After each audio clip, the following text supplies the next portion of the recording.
Rodzice mi się trafili dobrze, naprawdę. Oni się bardzo kochali. Ojciec zawsze poświęcał jeszcze czas jakiś taki, żeby mamy zrobić przyjemność. Andrzej Pilecki, syn Rotmisza Witolda Pileckiego, 16 styczeń 1932. Rodzice mi się trafili dobrze, naprawdę. Dobrali się. Jedno i drugie zasługuje na najwyższe oceny moje. Nie tylko moje. Ojciec ze wszech stron uzdolniony, malarz, pisze wiersze, wszystko, czego się dotknie, to umie zrobić. Zostawał z nami jakieś dopóki mógł, bo czasami musiał bardzo, jak kciort na kanileta, jak mówili, bo on nie miał ani motoru, ani samochodu, tylko poruszał się na tej bajce i musiał szybko się przemieszczać. Do Lidy, jakieś w urzędzie coś załatwić. Tutaj mleczarnię uruchomił, więc też tam sprawdzał to wszystko.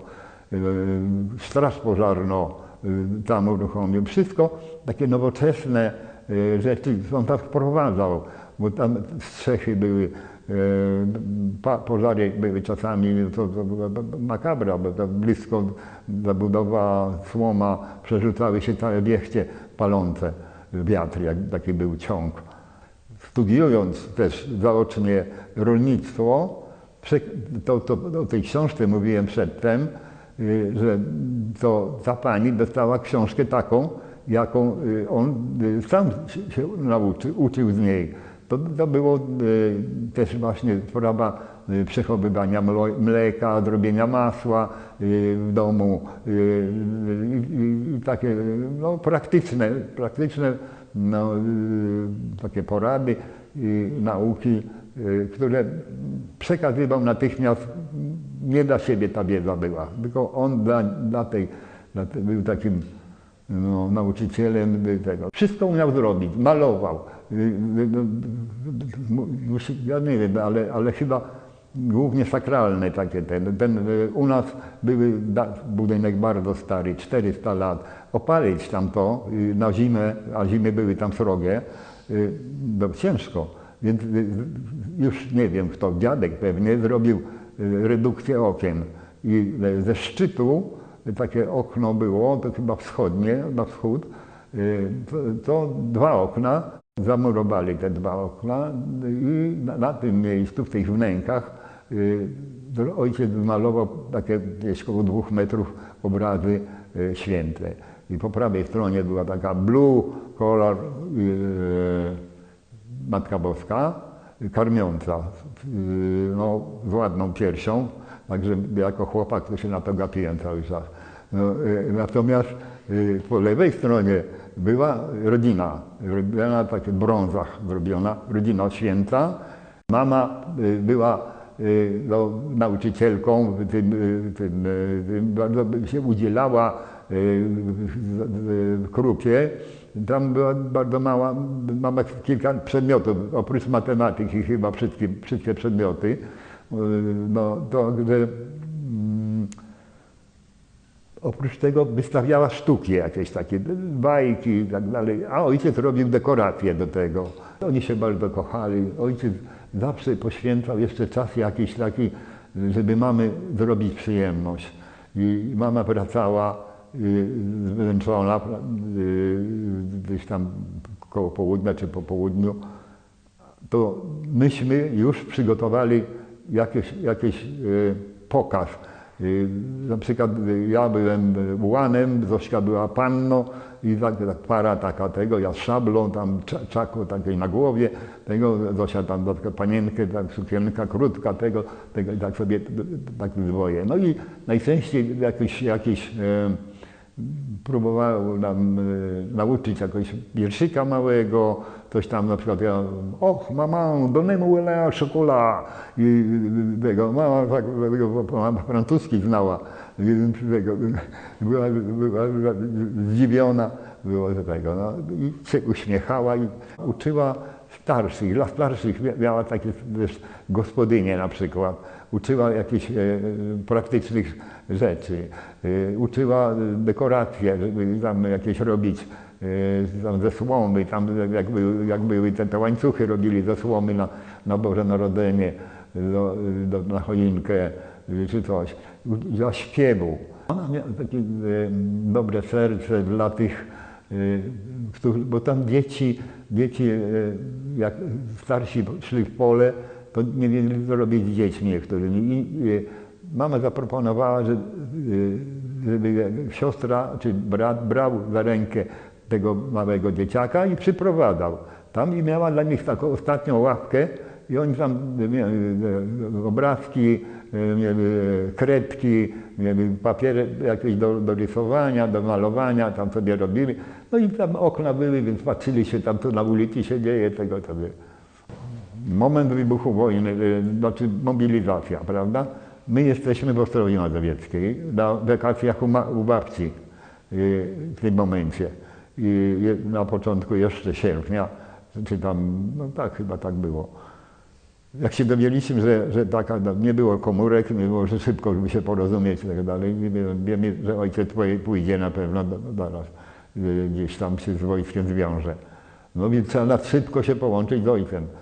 Do Małkini trzeba było dojechać czymś szybko, żeby jakiś pociąg złapać z Białegostoku, znaczy do Białegostoku z Warszawy.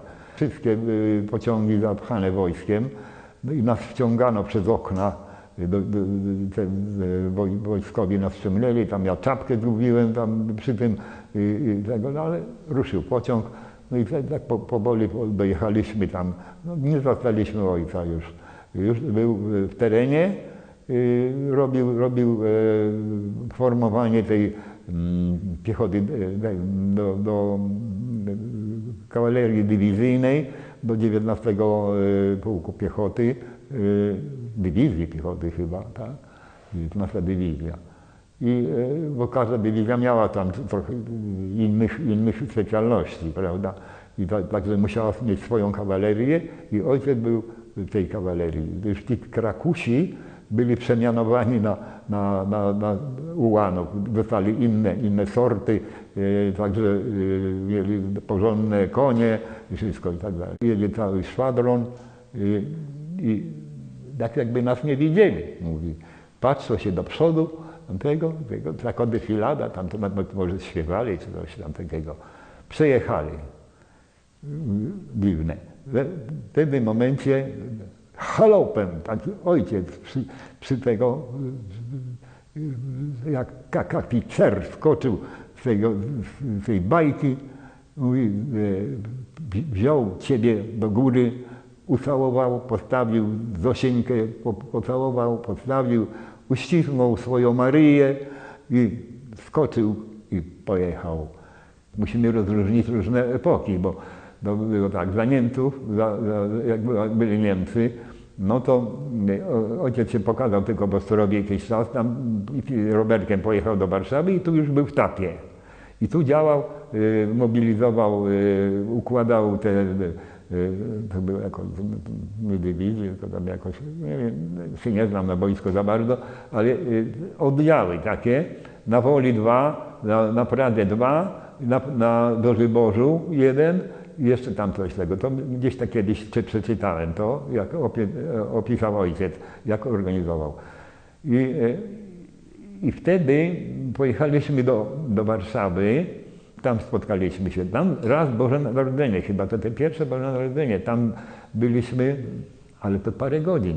Nie można było być długo, nas nie być w Ostrowi, bo a gdzie oni, a tego i tak dalej. Tam jakieś śledcze, różne, to wszędzie węszyły różne takie były historie, że trzeba było na każdy krok uważać. No i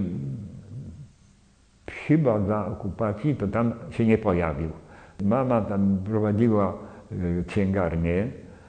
Mama się opiekowała nie tylko nami dwoma, ale jeszcze dwóch synów swojej siostry, bo siostrę za 3 synów następnych, których tam miała starszych, byli w organizacji, ich nie było, chcieli ich aresztować, nie było, to matkę zabrali. na Pawiaka, z Pawiaka do Ravensbrück. Tam było w bardzo ciężkich warunkach. A mama zaopiekowała się jej 2 synami pozostałymi. Później, jak już była drugi totalitaryzm, to już ojciec bywał u nas. Do momentu, kiedy był drugi raz już od Andersa, to bywał, może był 3 razy, może 2, ale ostatni raz pamiętam. To jest bardzo charakterystyczne. Już nie wchodził w nasze posiadanie. On w ogóle był samotny. On się zamknął w salonie, tam gdzie był fortepian i grał sobie na tym fortepianie, Monte Cassino oczywiście, bo zawsze od tego zaczynał. Nut nie znał. Nuty sobie pisał na papierośnicy, jakieś tam pudełko na papierosach, cyferkami. I to pamiętam. A wtedy właśnie był, w ogóle nie uśmiechał się, nie był wesoły, bo on wracał z Czerwonego Boru, tam od strony Białegostoku, z lasów, tam od partyzantów. On miał za zadanie rozładować lasu, to było to ostatnie jego, nie do spełnienia było. Oficer nie chciał się ujawniać, prawda, bo wiadomo, co mu groziło. Był w Rendertowie chyba był taki obóz, tam NKWD rządziło. Albo wywózka, albo w ogóle likwidowali na miejscu. Właściwie nie mógł wykonać tego. Albo wykonał bardzo słabo. No, nie tak jak on to lubi, że wszystko od A do Z. On w listach do mnie pisał też, jak się do czegoś bierzesz, to patrz końca. Czy ty dojdziesz do tego końca, czy zrobisz to, czy jeśli nie jesteś pewien, to lepiej nie zaczynaj.